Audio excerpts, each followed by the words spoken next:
एथ पे commission updates. 8वें वेतन आयोग की संभावित सिफारिशों के अनुसार केंद्रीय कर्मचारियों की न्यूनतम बेसिक सैलरी 18,000 रुपये से बढ़कर लगभग 34,560 रुपये हो सकती है, जिससे कर्मचारियों और पेंशनभोगियों को बड़ी राहत मिलने की उम्मीद है।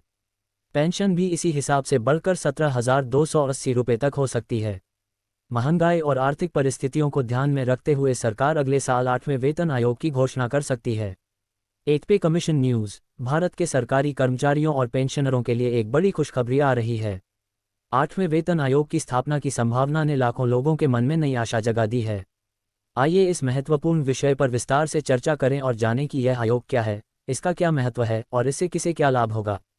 वेतन आयोग भारत सरकार द्वारा गठित एक विशेष समिति होती है, जिसका मुख्य उद्देश्य केंद्रीय सरकारी कर्मचारियों और पेंशनरों के वेतन, भत्ते और पेंशन की समीक्षा करना और उनमें आवश्यक संशोधन की सिफारिश करना होता है। यह आयोग सामान्यतः हर 10 वर्षों में गठित किया जाता है। 8वें वेतन आयोग की संभावित घोषणा। वर्तमान जानकारी के अनुसार 8वें वेतन आयोग की घोषणा अगले 5 महीनों के भीतर हो सकती है। ये खबर सरकारी कर्मचारियों और पेंशनरों के लिए बेहद महत्वपूर्ण है, क्योंकि इससे उनके वेतन और पेंशन में काफ़ी बदलाव आने की उम्मीद है। न्यूनतम वेतन में प्रस्तावित वृद्धि। 8वें वेतन आयोग के लागू होने के बाद न्यूनतम बेसिक सैलरी में काफ़ी बड़ा बदलाव देखने को मिल सकता है। वर्तमान में जो न्यूनतम बेसिक सैलरी 18,000 रुपये है, वह बढ़कर 34,560 रुपये हो सकती है। ये वृद्धि लगभग 92% की होगी, जो कि सरकारी कर्मचारियों के लिए एक बड़ी राहत होगी। पेंशनरों के लिए लाभ। केवल वर्तमान कर्मचारी ही नहीं, बल्कि पेंशनर्स भी इस नए वेतन आयोग से लाभान्वित होंगे। उनकी न्यूनतम बेसिक पेंशन भी बढ़ने की संभावना है। ये वृद्धि पेंशनरों के जीवन स्तर में सुधार लाने में मदद करेगी। वेतन संरचना में बदलाव। 8वें वेतन आयोग के लागू होने के साथ वेतनमान का पूरा स्ट्रक्चर बदलने की संभावना है। ये बदलाव केंद्रीय कर्मचारियों और पेंशनरों के लिए एक बड़ी राहत साबित हो सकता है। नई वेतन संरचना आधुनिक आर्थिक परिस्थितियों और जीवन यापन की लागत को ध्यान में रखकर तैयार की जाएगी। महंगाई भत्ते में वृद्धि। हाल ही में जुलाई-दिसंबर अवधि के लिए महंगाई भत्ते डाब में 3% की वृद्धि की गई थी। इस वृद्धि के साथ डाब 53% हो गया है। ये वृद्धि 1 जुलाई 2024 से लागू की जाएगी। इसका मतलब है कि कर्मचारियों और पेंशनरों को अक्टूबर के वेतन के साथ 3 महीने का एरियर भी मिलेगा। ये दिवाली से पहले एक बड़ी राहत के रूप में देखा जा रहा है। 8वें वेतन आयोग की स्थापना कब और कैसे। अब सबसे बड़ा सवाल यह है कि 8वें वेतन आयोग का गठन कब होगा और इसकी सिफारिशें कब लागू होंगी। जानकारी के अनुसार केंद्र सरकार जल्द ही 8वें वेतन आयोग की स्थापना का ऐलान कर सकती है। पिछले कुछ दशकों में सरकार ने लगभग हर 10 वर्षों में एक नया वेतन आयोग लागू किया है।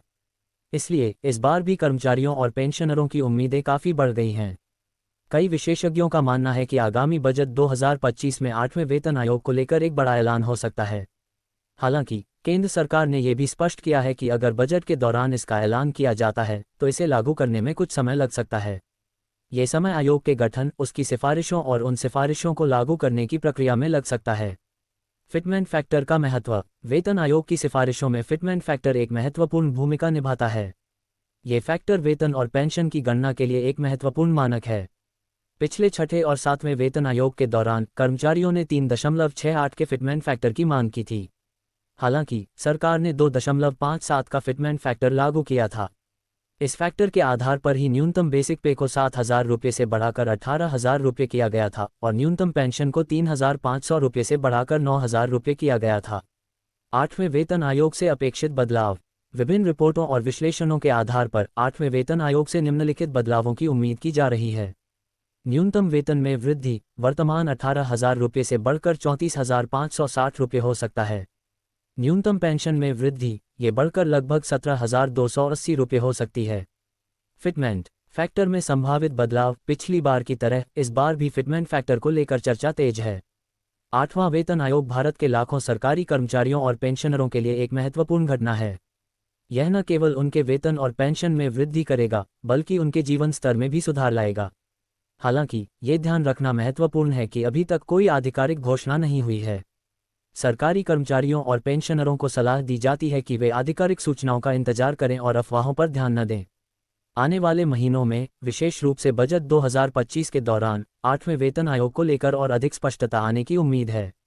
यह आयोग न केवल सरकारी कर्मचारियों और पेंशनरों के लिए महत्वपूर्ण है, बल्कि समग्र अर्थव्यवस्था पर भी इसका प्रभाव पड़ेगा। बढ़े हुए वेतन और पेंशन से खर्च करने की क्षमता बढ़ेगी, जो अर्थव्यवस्था को गति दे सकती है। अंत में ये कहा जा सकता है कि 8वां वेतन आयोग सरकारी कर्मचारियों और पेंशनरों के लिए एक नई उम्मीद लेकर आ रहा है। ये देखना दिलचस्प होगा कि यह आयोग किस प्रकार से गठित होता है और इसकी सिफारिशें क्या होंगी।